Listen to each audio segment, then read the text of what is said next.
moved to Los Angeles in 19. Actually, I moved here February 14, 1980, and I came in with $6,000. Just went in. I knew a couple of people. I didn't know many people. I rented an apartment. I remember in the valley in Tarzana. Paid $600 for $675 for my apartment. When I bought a car, I mean that's out of $6,000. I bought an old Maverick, 1964 Maverick, which was an awesome car. It was all beat up, but like I felt like I had a sports car in me, like it was beat up yellow, the yellow, like pale yellow they had the Mavericks. It was a great car, one of the greatest cars I've had. And I just basically started looking to do something. And at the time I said, even if I have to work in a car wash, I would be a happy man. As long as I can put food on the table for my kids, I know some way, somewhat, I'll see an opening and I'll open that opening. I know I had education. I knew I spoke Spanish. I know I spoke French. I didn't speak much English, but I managed to my ways around. And so basically for 5 months, I could not just get a job. 6 months, couldn't get a job. Finally started hustling, and I was, and I just went into an area where it was like the clothing business, and I realized they were all jobbers. And I realized like from one store to the next store, they were not talking to each other. And everybody wanted to have the same merchandise because everybody wanted to compete with each other. So I realized that store A, I would buy a shirt for $2, and the guy next door was selling it for $3. I would buy from the store here and sell for this one. So I started making money, and I started like hustling in every single way I could to try to make a buck. And I started making a living, really. I started making a living, and within a year and a half, I went out and bought myself a Mercedes. I remember I was paying $450 a month, which is a lot of money. I mean, when you come with $6,000 in, I got $450 a month. I ended up getting rid of my apartment. I actually bought a house within a year and a half. Within 2 years, I was buying in 1981, 82. I bought a house. Was like at the time there was not such thing as you come in with a down payment and this and that. You kind of took over payments and you were doing things. But I didn't care. I mean, I was taking the risk. One thing led to the other, and I started jobbing, and I started wanted to create my own brand. Ralph Lauren was hot, so I kind of wanted to create like a brand that was. I knew that golf was big. I'm not a golfer, and couldn't care less about golf, but I thought golf was big, so I created a logo, the Golf Man, with the swing like the Ralph Lauren. I trademarked that, and I wanted to compete with. Not compete with Ralph Lauren, but at the time I didn't know. I say if he's doing it, I can do it. But I had a partner that didn't have the vision of I had. And one thing led to the other. One day I was running into my building out of 400 square feet space in downtown Los Angeles. And I had a partner that was not, a great guy, but never wanted to work,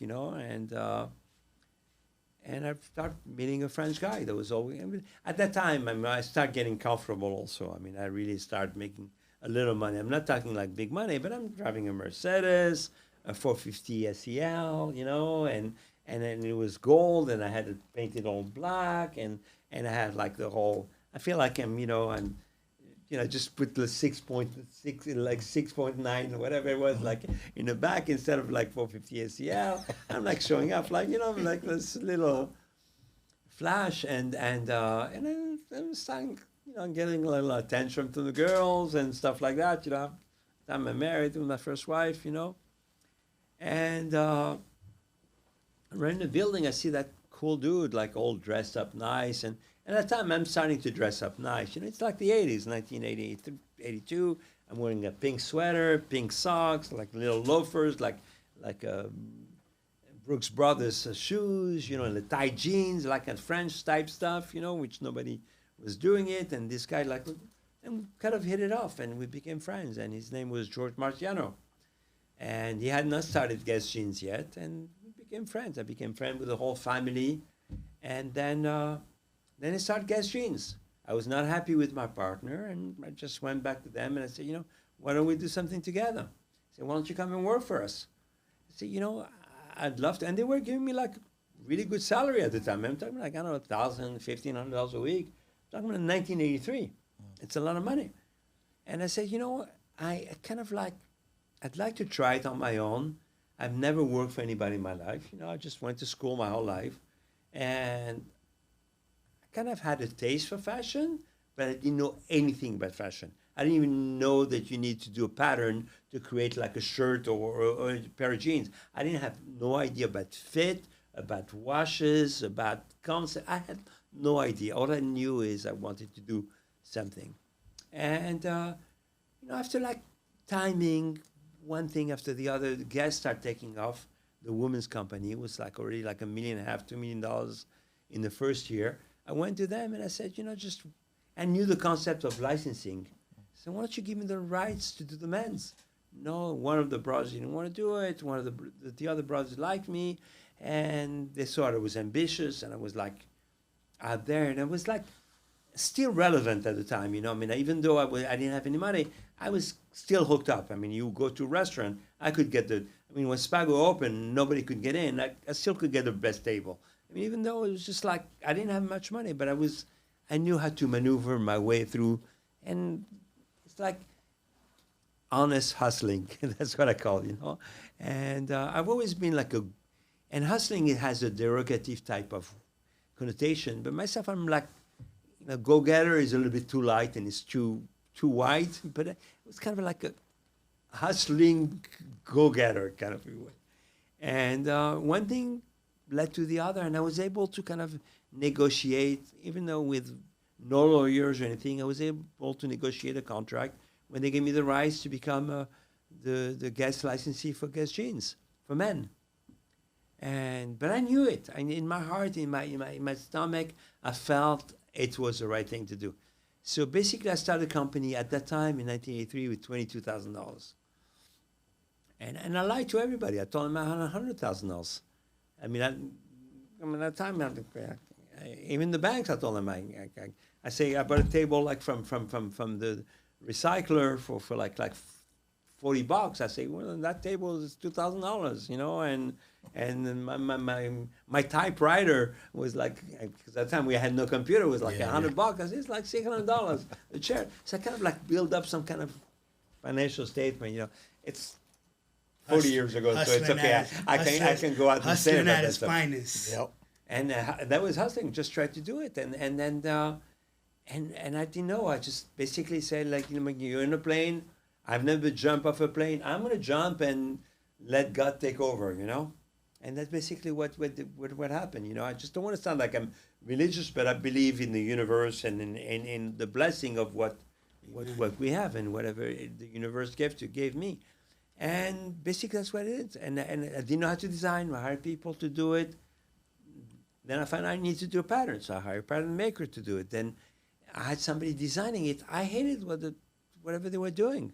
I didn't feel like they were basically taking the woman's line and making it into a men's line. They took the same jeans, they put a zipper at the bottom, and they put the coveralls, and we put that in the men's. Basically, it was the same exact jacket, same exact thing. So I said, let me just go to my closet. I looked at my closet. I said, I like this. I like that pair of shoes. You know, I like that detail. I'm going to put that on a jean. I'm going to make baggy jeans. I'm going to do this. I'm going to do that. And, you know, like, fast forward, I'm the one who invented the Z Cavarici jean, you know, which became crazy. I don't know if you guys are maybe too young, but you remember the Cavarici jeans? You know, there was like the big high waist jeans with the whole thing, and you know, I kind of invented all those things. And then I invented I came up with a different angle. Where I came up with leather mixed with denim, and that became crazy. So first 3 months of the thing. So and suddenly, but everything was magical. It's like, you know, when you work and everything's just like blessing upon, you cannot do anything wrong. You walk the road and there's no obstacle. Like every time you have a road, and there's a car that goes in, the car goes on the side, and you keep running, and you're not tired. And so I started design the line by January, and by March, I shipped, I don't know, $15,000 the first month.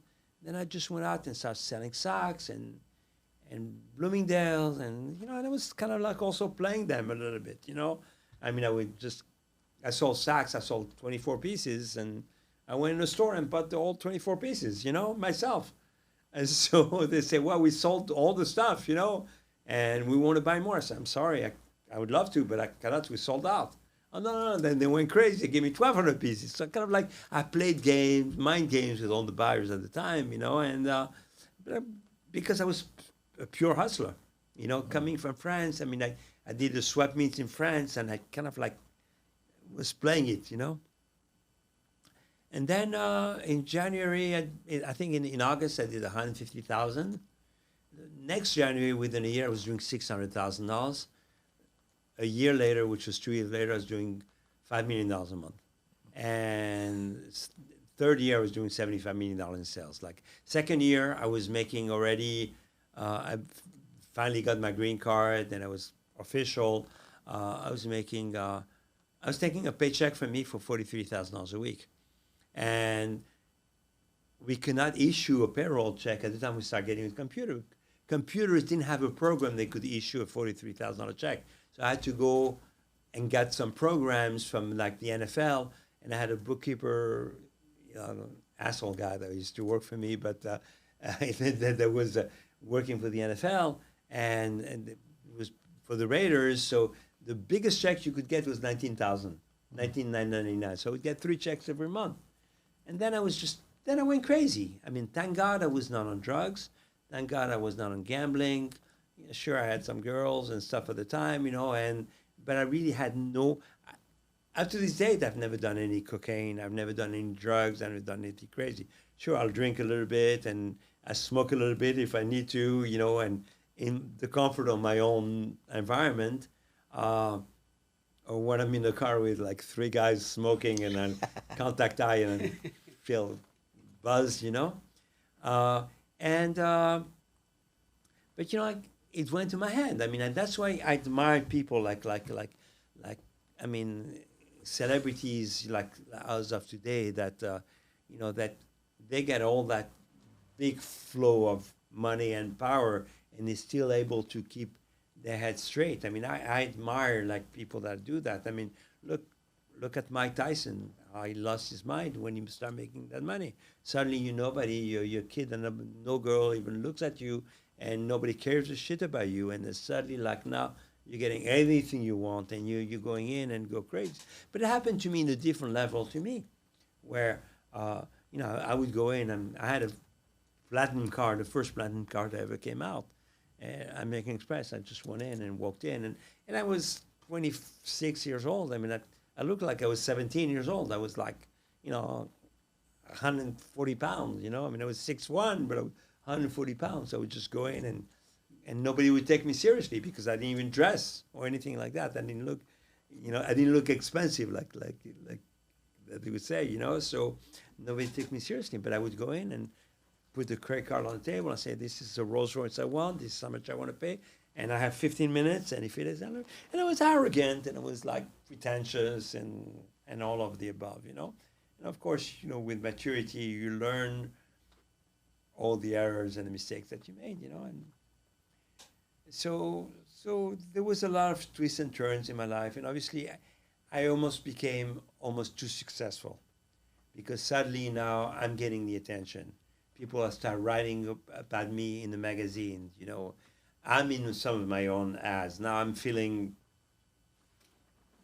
no more of a nerd. I'm building the confidence, at the time, I'm getting, my first wife, I'm getting girls. I mean, and I feel confident, and then it's getting to my head.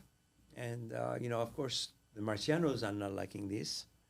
Suddenly, like I'm a licensee, and I'm making stupid, crazy money, and they're like, they have to divide that pie in 7. Myself, I don't divide with anybody. It's my whole pie, other than paying that commission, So, and I'm like flashy, showing up everywhere, and buying cars, and being in the restaurant, and being in all the good places, and being friends with the Jacksons, and friends with this one and that one, throwing parties, and and that's where jealousy starts setting in, and you feel like you're invincible also. So you you're really not willing to compromise because you feel like you start believing your own bullshit, you know.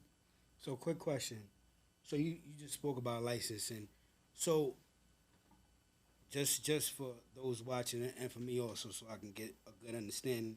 So is licensing in the fashion industry similar to a distribution deal for a musician or a company, or how does that work? I really don't know what distribution deals are. I'm not familiar with the music business, but basically is, for instance, I have my talent of making jackets.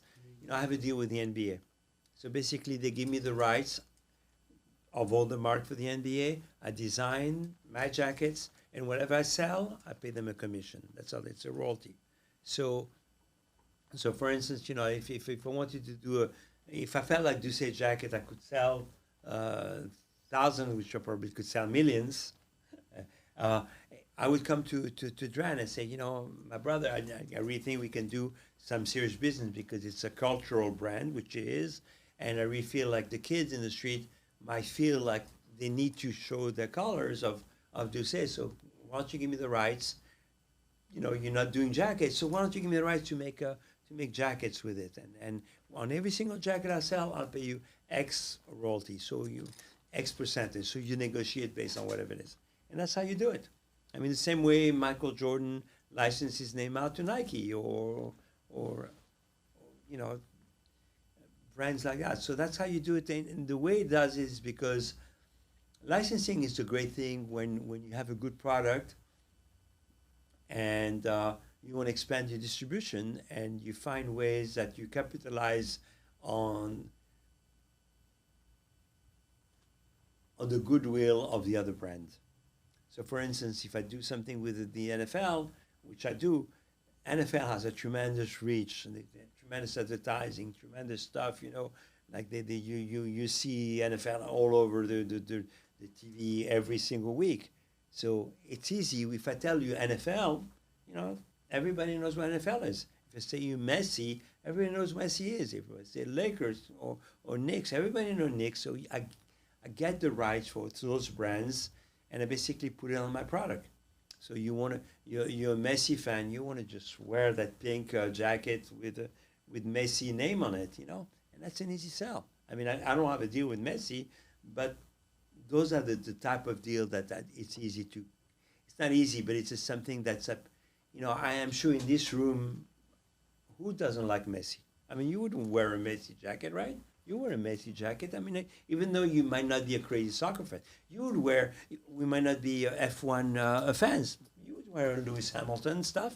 You feel like you're cool because it's kind of like, it's we live in a moment and we live in the culture.